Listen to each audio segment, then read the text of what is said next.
Welcome, families and educators, to today. I'm Jacinta and this is Erin, and this is our slideshow presentation about screen addictions in young children.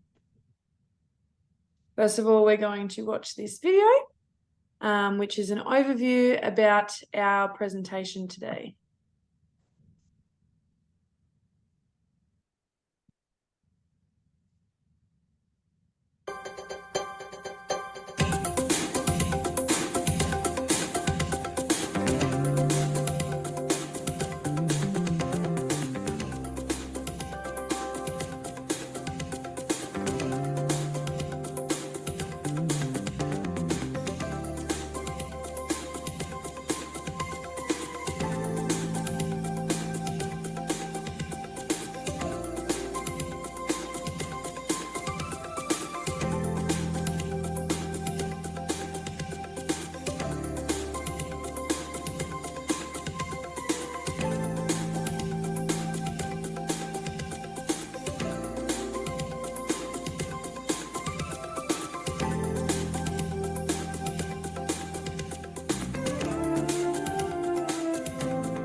Using Powtoon. How good's that? All right, now over to you, Erin, for the effects. There are many issues that arise from excessive screen time. Childhood obesity, due to the child and at times the parents being too busy to eat proper family meals. They tend to snack on easy, convenient foods, which in turns are usually unhealthier, which may then lead to childhood obesity.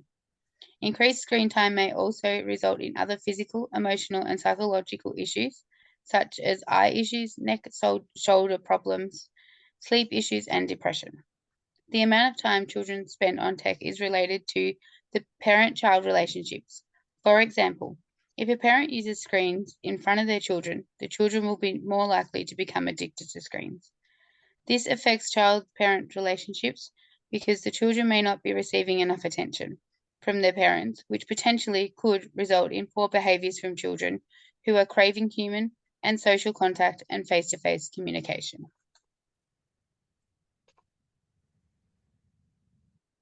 So there are multiple contributing factors to that can lead to children's addictions to screens. One of these is parents' addictions to screens. The more the children see their parents on their phones and watching TV, the more the child, thinks it's okay to be watching TV and playing games all the time. Parent-to-child relationships also affect the child's addictions. Due to parents' addictions to media, they can end up spending more time on screens than with their children. Media time begins to replace quality time, therefore putting a strain on the relationship between them. When the relationship is strained, the child then tends to recluse, resulting in them spending more time using screens as a means of escaping their reality. The duration of technology use goes hand in hand with the parent's perception of screen time. If the parents perceive screen time to be a good thing or just don't see that it may be a problem with children engaging in screens all the time, this then leads to the children engaging with screens for long periods of time, then affecting their attention span, feeding their addiction, and then along come multiple other side effects, as Erin previously mentioned. Location of digital use is also a contributing factor to children's addictions. Where children engage in screens is really important. A study shows that children who have a TV in their bedroom showed higher rates of unhealthy eating habits, emotional distress, depressive symptoms, victimization, physical aggression, and lowers their ability to socialize.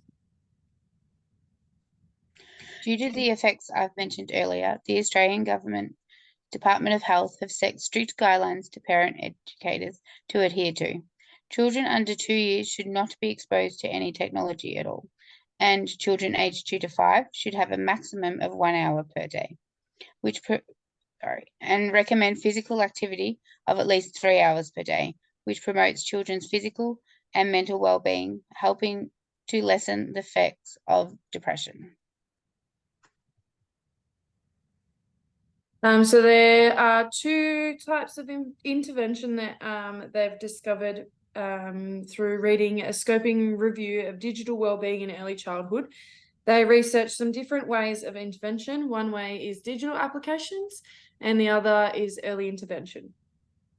Digital applications, there are multiple different apps that to increase children's attention, also known as exergames. Video games that require fine motor activity. Play Attention is a computer attention training system that can measure brain activity and provide feedback seeming like a game. There is evidence suggesting that it improves children's attention through only engaging in this game for 1 hour per week.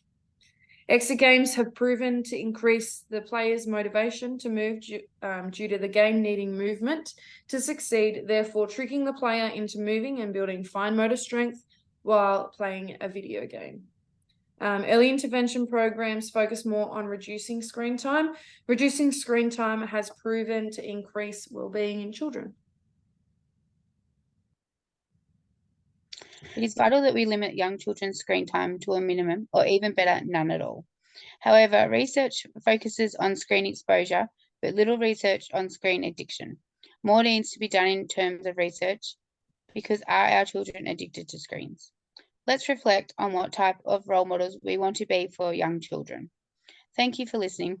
If you have any questions, please feel free to ask Jacinta or myself. Thank you.